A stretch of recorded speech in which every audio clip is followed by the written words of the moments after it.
Welcome to episode negative 13 of Successful Demo. Each episode analyze the theoretical and practical aspects of one or more existing cards. We continue our revisiting of cards salvaged by System Core with a double whammy today featuring Kati Jones and Hostage. Alright, it's time to talk about these wonderful cards. So, Kati Jones is a lovely card that allows you to, spend, click, gain money. And surprisingly, there are very few runner cards that actually allow you to do this. Of course, there's a basic action card that allows you to spend 1 click for 1 credit, but that's a pretty awful exchange rate. On the other end of the spectrum, you have cards like Magnum Opus, which warp the game by allowing the runner to just mash them ad infinitum. So Kati Jones is a very nice midway point because she cannot be abused that way. You can only use her once per turn, but she provides you a better exchange rate than the basic action card. It's surprising that there are so few runner cards that do this, because majority of runner economy, if they are not basic economy cards like, Sure Gamble and Daily Cast, they are drip economy cards like Data Folding and Underworld Context, which are very bland, or they are very niche economy cards that requires you to build your deck around them, like Asacia, like Zamba, these cards that don't basically fit in very few decks. And yeah, it's really refreshing having a generic money card that is better than the curve and can be used by many different decks. Right? That being said, Kati Jones, the other reason why I really love Kati Jones is that she actually requires skill to effectively use. And there are two factors behind this. You can optimize her credit gain, and you can also maximize the number of Kati triggers. So let's look at these one by one.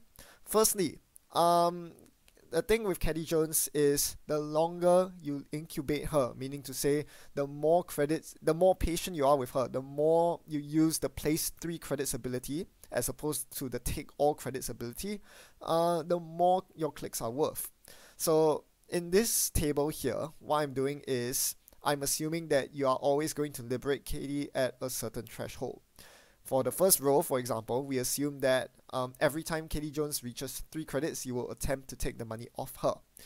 In this case, your first turn, you will be putting 3 credits on her. The second turn, you'll be taking the money off.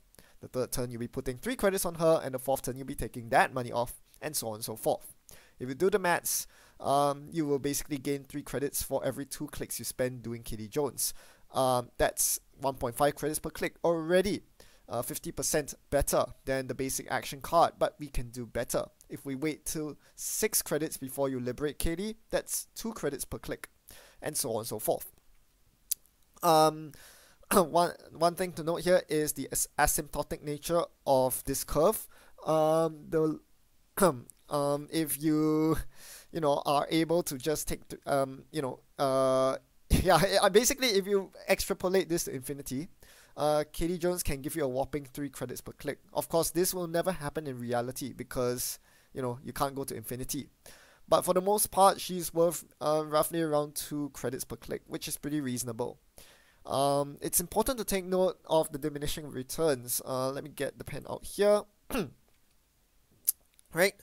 The jump from the 3 to the 6 threshold is 0.5, which is a pretty remarkable jump. But if you compare that to the jump from 9 to 12, it's only a 0.15 jump as opposed to a 0.5 jump. So you can see the diminishing returns here, which is why it's usually not a good idea to leave Kati Jones with too much money on her. Typically, the sweet spot is somewhere between 6 and 9 credits where you want to take the money off her, because if you wait any longer, firstly, diminishing gains means that you will not gain as much from waiting longer, but more importantly, it also leaves your Kati more vulnerable to hate cards. And trust me, there are a lot of ways in which Kati can get shot down nowadays, so you don't want to be leaving lots of money on her. It's a very high risk operation there. Alright, the other skill testing part of Kati Jones is her limit 1 use per turn, which is quite unique amongst cards in general. This means that every turn you do not use KD, whether for the first or second ability, is actually a significant opportunity cost that you're conceding there. That's very obvious there, because she provides you with way above the market rate in terms of clicks per credit. If you're not making use of that to the fullest, you're not milking as many credits as you can.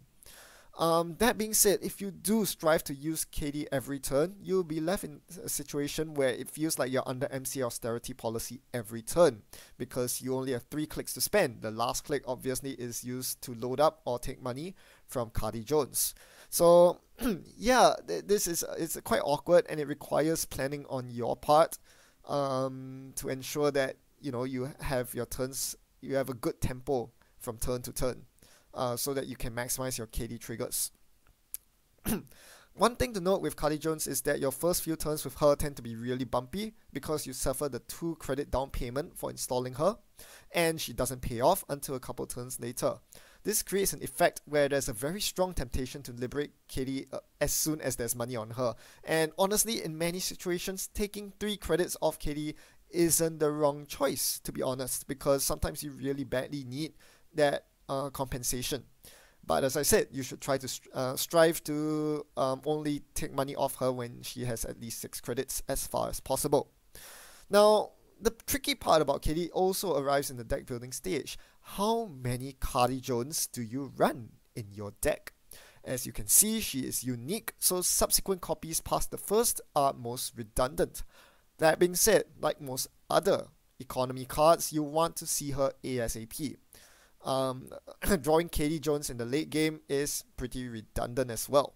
So I think the general consensus is that you run 2 copies of Kati Jones, so that you strike a balance between redundant copies and seeing her early. Now there is an exception to this. What if you could just run a single copy of Kati Jones like you do with your breakers, and instead tutor her? She's a connection, and so this leads us, segues very nicely into the second card we'll look at, Hostage. This is a very unique tutor. Most other runner tutors in the game are program tutors. Hostage is a very unique one because it gets connections out for you. So allowing yourself to assemble resource rigs quickly and early is a huge benefit, and Hostage brings that to the table for the low price of just 2 influence. It really is a low price as well when you look at the efficiency loss. That is to say, how much more do you have to pay to use Hostage as compared to installing your target card from your hand as though you had it already in hand. With Hostage, you are losing 1 credit and a click because it is a double and it costs 1 to play. That is actually similar to other gold standard tutor cards. If you look at SMC or Special Order, they both cost roughly the same amount of resources as an efficiency loss, which is pretty nice. If you look at other tutor cards like Tyson Observatory or Trade-In, you can see why those cards are eschewed while these cards are played at the competitive level. It's also important to note that Hostage is in its own league, simply because there exist very few other resource tutors. Those that do exist have severe downsides. With Artist Colony, you need to have an agenda to forfeit. With Logos, it doesn't occur until your opponent scores an agenda, which is obviously a bad thing. So Hostage is good simply because it covers a niche that very few, if not no other cards do. It allows you to hasten your connection-based engine setup. Most popularly, it's used to get your first copy of Aesop's Pawn Shop or to assemble your 3 tech traders as quickly as possible. It can also be used for other good economy cards like Kati Jones and Beth Curien Chang, both of which we'll see in today's video. Finally, with newer cards, Hostage actually works very well with DJ Fenris if you're using DJ Fenris as economy/draw engine. If you plan to use DJ Fenris in every single game as Haley or Thunder Liza, Hostage is really good to ensure that you get it as early as possible to circumvent DJ Fenris's one-off limitation. Hostage also serves as a Swiss Army knife. Just like the program tutors like self-modifying code, Hostage allows you to fetch the right tool for the right situation in the right matchup. This brings in hate cards, so if you're up against nasty agendas, Film Critic might be the connection you search for with Hostage. Up against asset spam, Miss Bones can help you out with trashing assets. Finally, if you're up against Fast Advance, Hostage might help you by hooking you up with the source. So there are lots of ways in which to use Hostage, and it's a very flexible card. Today we'll be looking at it in the context of Smoke. Now, I really like Kati Jones in Smoke simply because it shows up a very big weakness of Smoke that she used to have. That is, she did not have any persistent economy. While she had good drip economy between her ID ability and all the stealth recurring credits, if you need more money to break subroutines, like if you're up against Komainus and DNA trackers, for example, you want to have actual real credits to break ice with. And, you know, there just aren't many Shaper cards that do that. Now, with Kati Jones, however, you can get more than one credit for every click you spend, and that's a real blessing to Smoke. And you can even make it that much more consistent by playing Hostage, right? So Hostage and Kati Jones, very good additions to the Smoke deck. And it's not like Kati Jones is Hostage's only target. You can also fetch out Film Critic and Beth Curing Cheng, as mentioned before. A pity you can't fetch out Net Mercure. It's a virtual resource, not a connection. That would have been really nice. It could allow you to run fewer copies of it, but this will have to do. Now, I call this deck Low Ball Smoke simply because this deck runs an insane amount of low-cost cards. If you notice, basically every single card costs 3 or less, and a lot of cards cost 0 to play. You can safely ignore the 5 column there.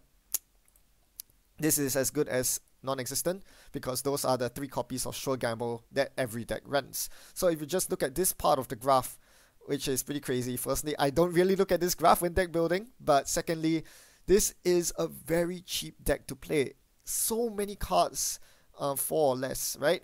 You know, your Breaker Suite only costs 6 credits to install. That's nuts. You can't find a cheaper Breaker Suite than this, other than, you know, just Ormacore by itself. All the rest of the programs are very cheap. All the events very cheap.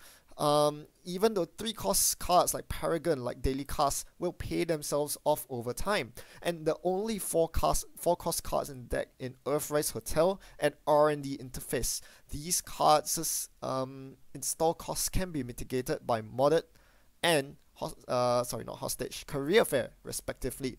This gives you basically a bunch of cards in your hand that are basically free to play, and that's really amazing. Especially in the early game when you're trying to set up your money engine. So that is going to be the idea of the deck. Smoke is very powerful now when people are, flocking towards Glacier decks as a whole. Being able to slice through 5-strength Code Gates and 5-strength Sentries for cheap is a very valuable advantage, and Smoke offers you exactly that. Let's watch this deck in action now.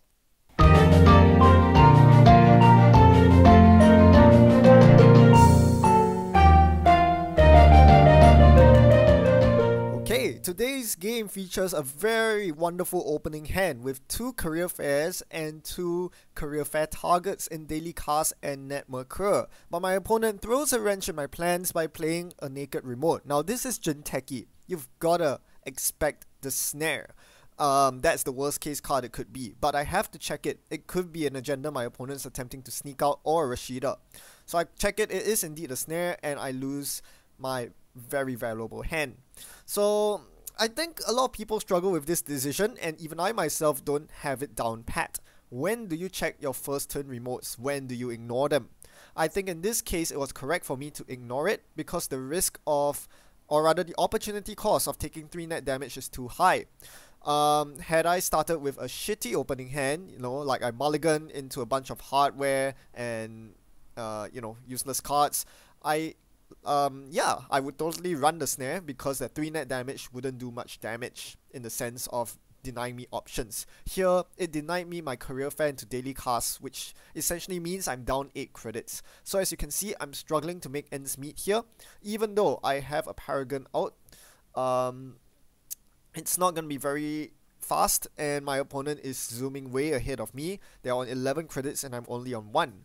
I could be making more money here, but I don't have career fare into cast, so that's a problem. Now my opponent goes for a very bold install advance here, naked once again, and I knew I couldn't contest it. I have too few cards in hand, and I have too few credits to make running it even worth it. So I'm just going to, set up and concede the agenda to my opponent. I know that that agenda is either an Obokata protocol or a medical breakthrough. But I really don't want to mess around with whatever upgrade my opponent is running. I knew those agendas because my opponent showed them to me with Celebrity Gift. So yeah, I just conceded that, and they managed to score the Obokata. Perhaps in hindsight, it would have been a good idea to run on that turn to get a Paragon trigger and to deny the shipment from Tenin. That wasn't something I was exactly expecting. Right, so I'm just going to play a bunch of my cards from hand, including Kati Jones, which came fairly early. It's not a turn 1 Kati, but we'll take it.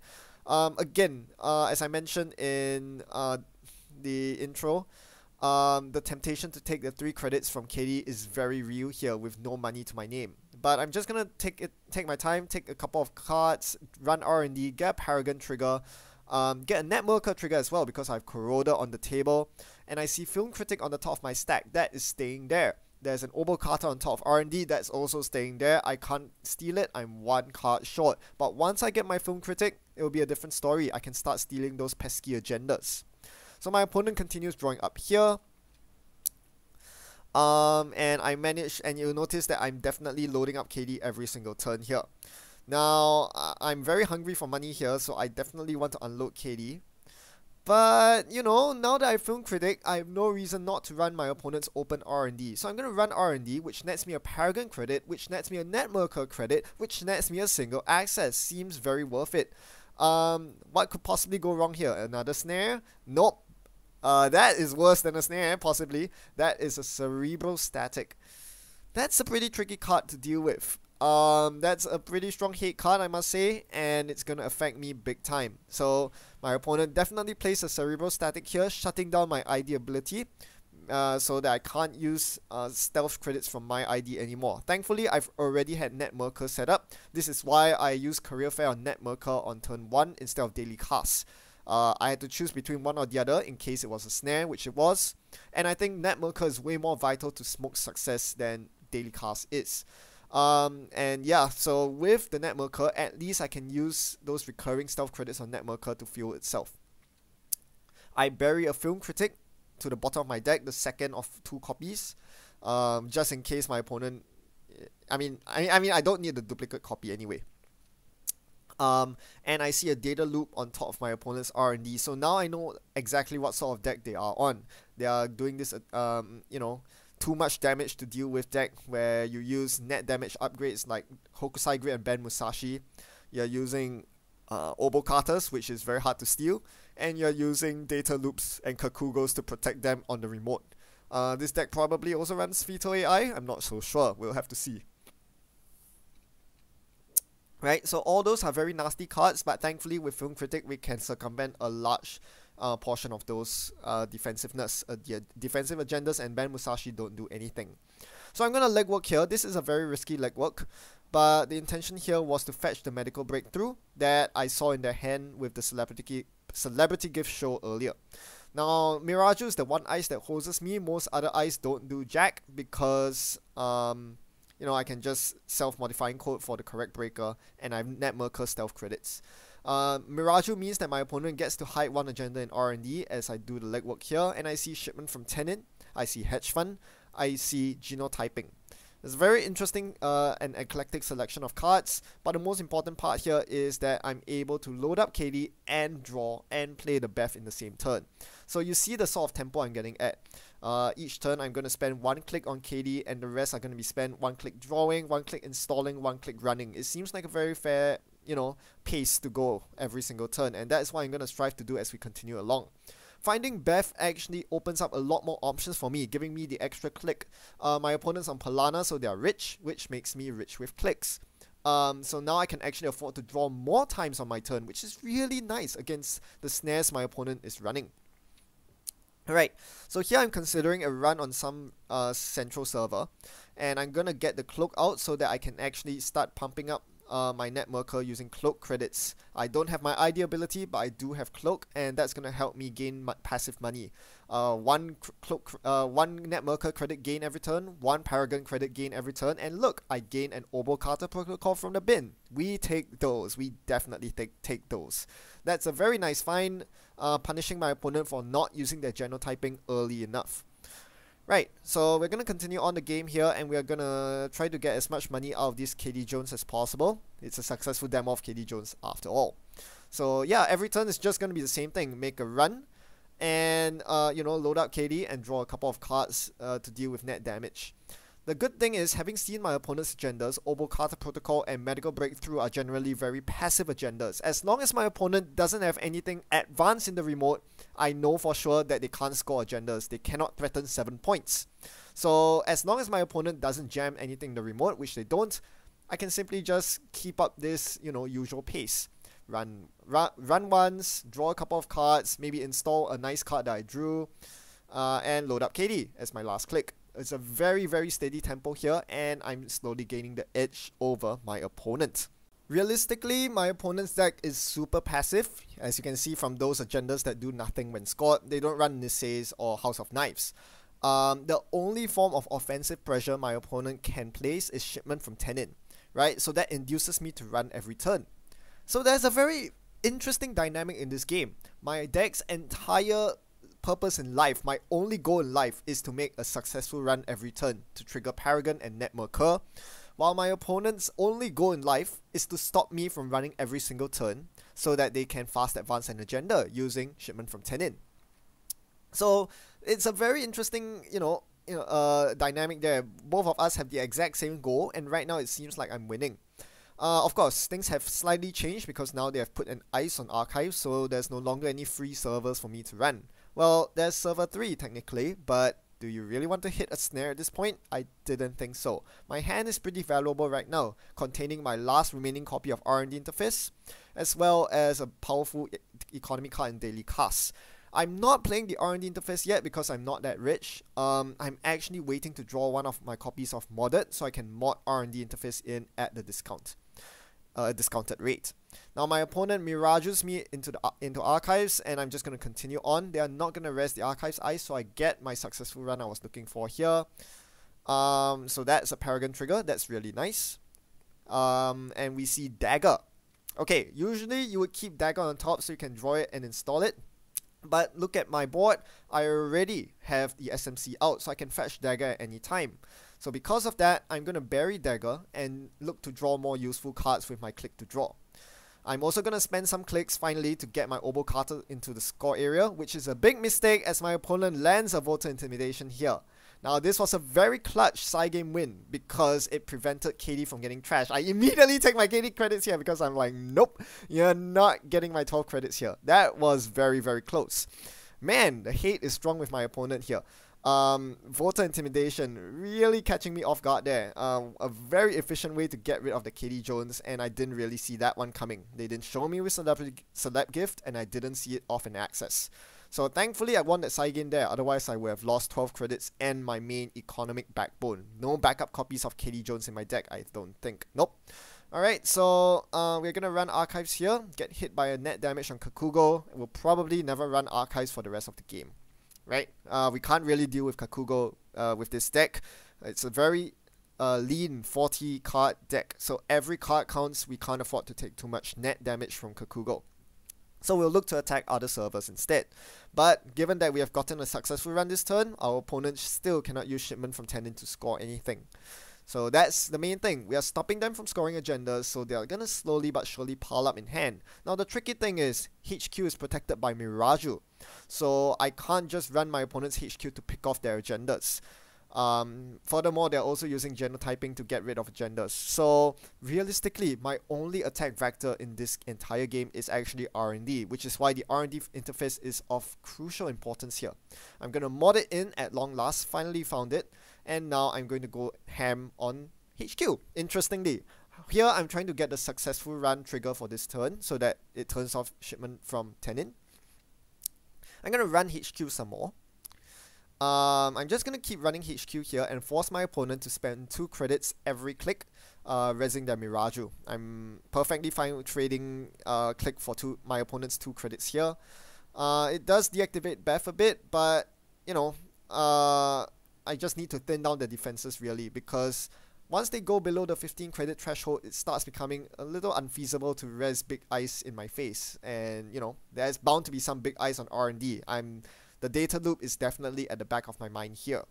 So on the last run, on the last click of my turn, I'm going to go through into HQ instead of letting Miraju redirect me. I am actually going to let it fire here. The reason is because I need to deactivate shipment from Tenin.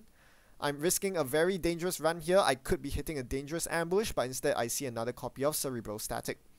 Take note that the first copy of Cerebral Static is still in play and my ID is still deactivated because I did not steal the Obokata that's now in my score area. It was added into my score area via Film Critic. Speaking of Film Critic, it's about to get trashed here. My opponent plays another Voter Intimidation. Holy crap, that hit. And this time I actually lose the side game. I thought I would win this side game for sure, but no. A sneaky 0-bit costs me my Film Critic at this point. Nope, no, they took out Ned Merkur. Big mistake, my friend. So, if you see my opponent's deck, you'll know that they are very reliant on me not having Film Critic. Film Critic is their major Achilles heel, but by taking out by Ned Merkur instead, knowing that I have so many more copies in deck, my opponent made a huge mistake there. Now I can start charging up this Ned Merkur with my Cloak. So yeah, that was not a tempo hit for me at all because I already had one in hand. You'll notice that I declined to install it with Career Fair because at this point I value my cards in hand more than the credits. I am pretty flush with credits, so at this point using Career Fair isn't of vital importance. I'm going to run R&D here. My opponent declines to rest and I steal a Future Perfect, or rather I host it on Film Critic. And then I see a Ben Musashi, which I don't need to trash because with Film Critic I know that I don't have to worry about Ben Musashi at all. Its ability is useless. So you can see why it was a big mistake not to trash my Film Critic. It's the one counter I have to my opponent's deck, and they didn't trash the counter. Right, so this Future Perfect is going to put me on match point, which is pretty cool. I'll be liberating off the Future Perfect off at the start of my next turn, and then I'll be looking to close out the game by accessing just one more agenda. So here goes the Future Perfect, and we are going to run R&D again, since my opponent declined to res last time. This time they're not going to be so nice. They res another hate card. My opponent is very well prepared with their deck. They know that Film Critic is a big problem and they have the tools to deal with it. So this is not a one-sided match as it might seem. Even though Film Critic is a very powerful answer to my opponent's Obokata's Future Perfects and Ben Musashi's, they have all the resource trashing. Sadaka is able to trash a resource if you don't have an AI breaker, and I'm not running Dai-V here. Dai-V sucks.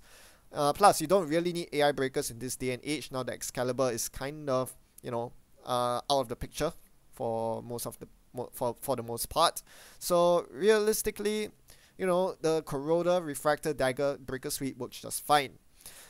Well, at least until you hit your Sadaka, then yeah, you're not a happy camper here. That Sadaka's definitely going to go for my Film Critic here. So that's going to make me very sad. Not going to be able to steal agendas properly here, or rather host them on Film Critic for the game win. But we soldier on into R&D. Let's see if they res the Innermost Ice here. No, they don't. So we're going to access 2 cards plus the upgrade, which is probably Ben Musashi. Right? Paragon Trigger, Diesel. I'm going to add Diesel to the bottom of my stack because card draw isn't of vital importance here. We see Enigma, we see DNA Tracker, and we see Ben Musashi. This time I'm going to trash the Ben Musashi because without Film Critic, Ben Musashi is going to pose some problems to me. I'm also going to trash my opponent's personality profile so that they don't get rich. I really should have trashed this earlier, but late is better than never. Got to get that into the bin, and because I don't want my opponent passively drawing me cards. Card draw is good usually, but very specific situation, with only 10 cards left in my deck, my opponent can easily deck me if I attempt to draw too much, which Personality Profiles does, and giving them money is not good either.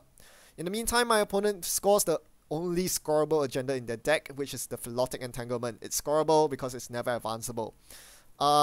Yeah, so good for my opponent. I guess they're also on match point, which means that it's even more important for me to deny the shipment from Tenin at this point. If I don't, they probably just win by fast advancing a Medical Breakthrough. Install Medical Breakthrough and then double shipment from Tenin. That closes out the game. I don't have Clot. So, we're going to run R&D here and we see a data loop.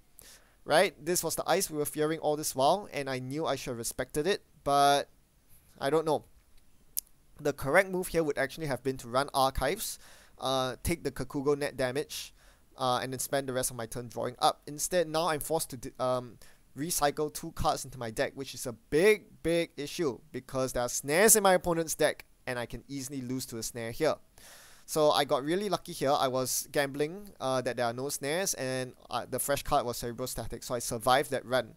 But really what the correct play in this case would have been to run Archives, because there was no threat of snare. Snare cannot fire from Archives, and it seems abundantly clear by this point that my opponent's not running Breach Dome. Otherwise, I would see one in the bin by now.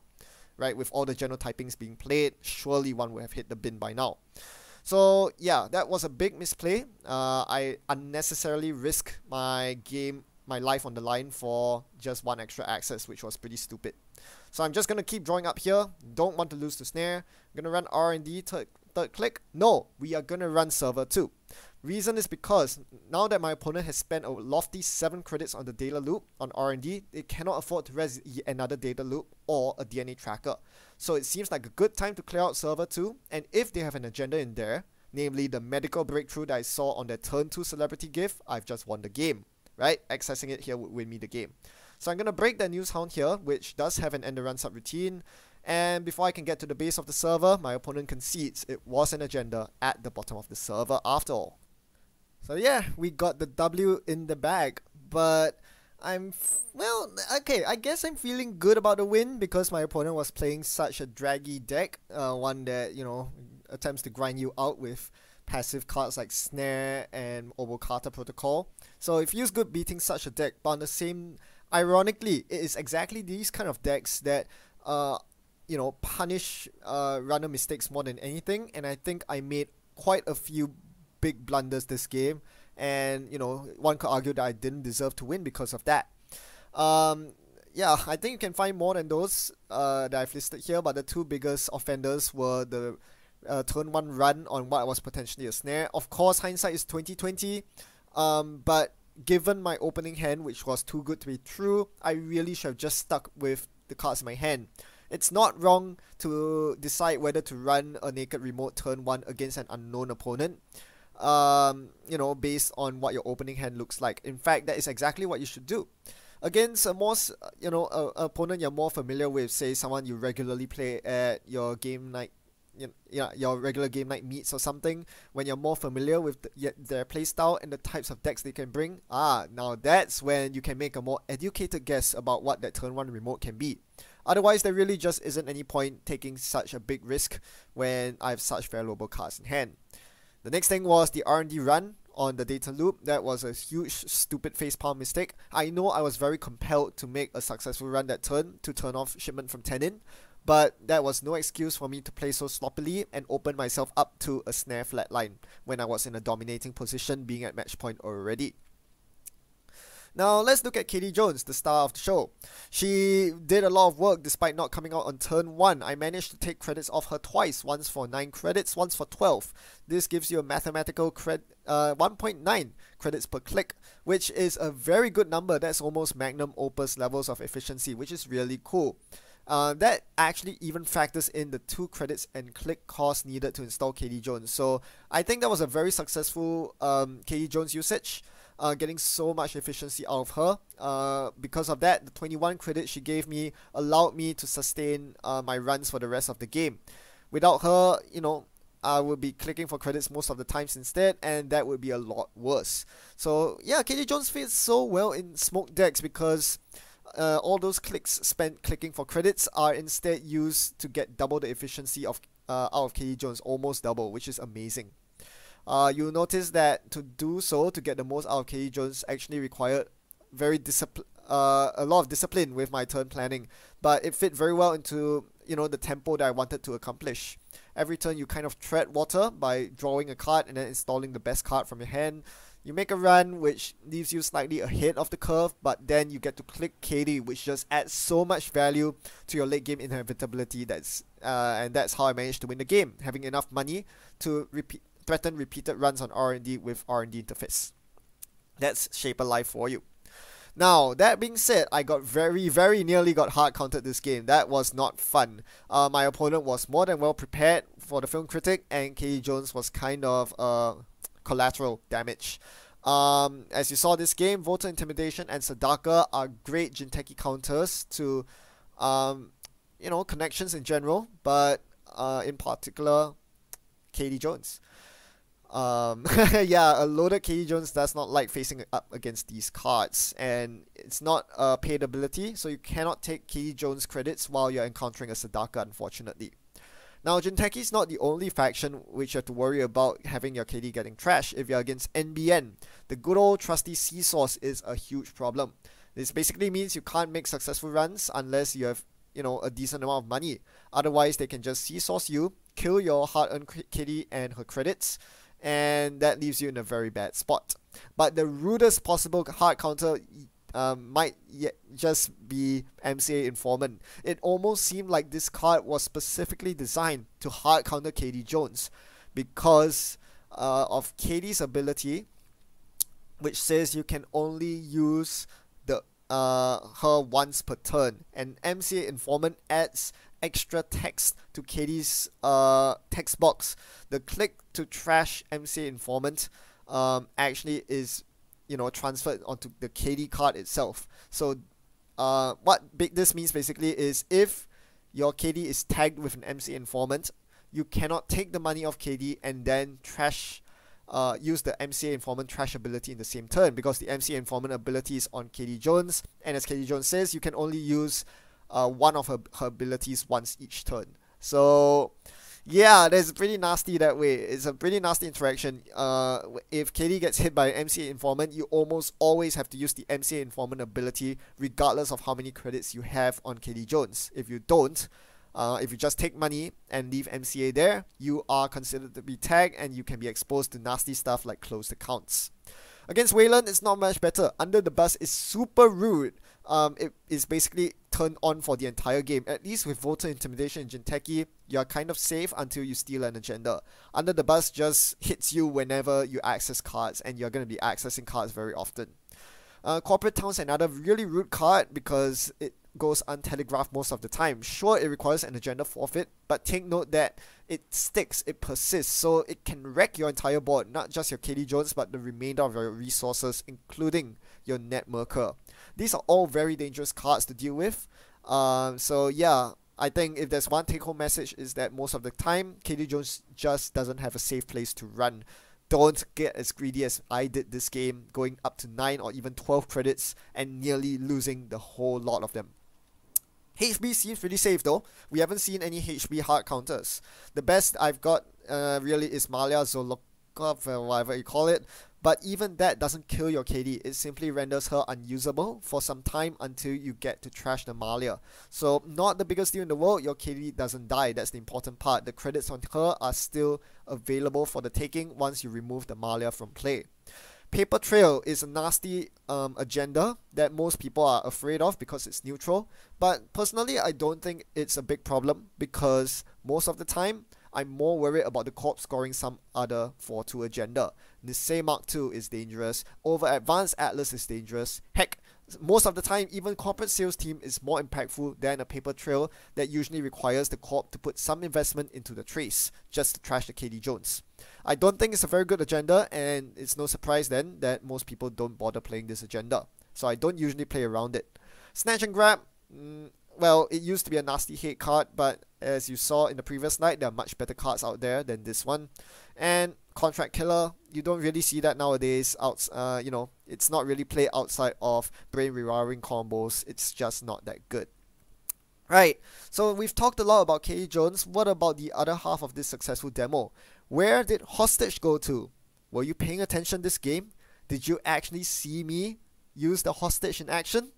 Yeah, I know the video went by a bit too fast. Let's rewind the video and see what exactly Hostage did, because I didn't cover it at all.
Now we're gonna defy convention here and bypass the nombos and combos section that we usually do, because this video is getting a bit long. I just want to close off with a thought that most of you might have when you see my deck list. Why aren't you running John Masanori? Surely if you're getting Paragon triggers, you're getting Net Merker triggers, why don't you amplify that run-based juiciness with John Mas? And I agree, card draw is amazing. Card draw is wonderful, synergizes very well, I must add, with Paragon. You know, you look at your top card and you go, oh, I'm going to draw that immediately with John Mas. Passive card draw is absolutely amazing. However, this is one of the worst possible meta games for John Masanori because of his downside. There are too many strong end-the-run effects out there. So even though he was resurrected from the dead with System Core, I don't see myself playing this in almost any deck, because there are too many court cards that just end the run, right? It used to be only Nisei tokens and Caprice Nisei, but now we have Biovault, Marcus Batty, and the ubiquitous Border Control. even outside of the Jinteki faction. You have ice that can end the run by themselves. That's nasty and wicked. And yeah, the tag downside is just too much to ignore. The other thing is, oftentimes, you do actually want to end the run. You want a barrier or a code gate to just end the run for you because of some reason or another.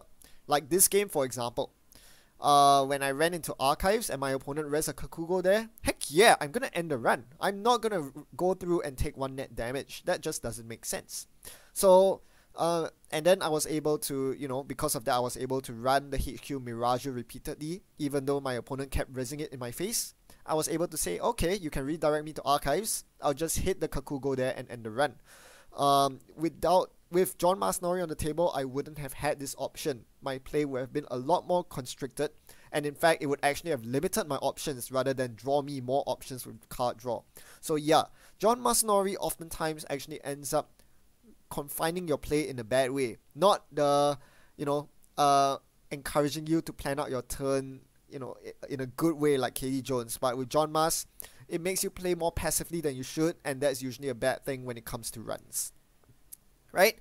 So yeah, that's a pretty heavy episode today, but I hope you enjoyed every single bit of it because that was a good game, and I think I showcased some really good cards today. Thanks for watching and happy net running. Goodbye.